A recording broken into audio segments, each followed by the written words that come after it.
வணக்கம். குட்டி டிவி தமிழ்.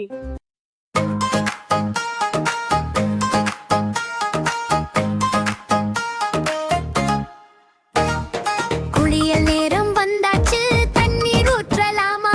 வாங்க குட்டி மற்றும் தங்கச்சி விளையாடலாம், குளிக்கலாம். சோப்பு எடுத்து உருவாக்கு, கைகள் கால்கள் தேய்த்து கழுவு. குளு குளு தண்ணீர் மேலே ஊற்று, சுத்தமாக குளித்து மகிழ். சலசலா தண்ணீர் தெரிக்குது, சந்தோஷமாக குளியல் நடக்குது. அழுக்கு எல்லாம் ஓடி போகுது, பளபளப்பாக மேனி மின்னுது. ஷாம்பு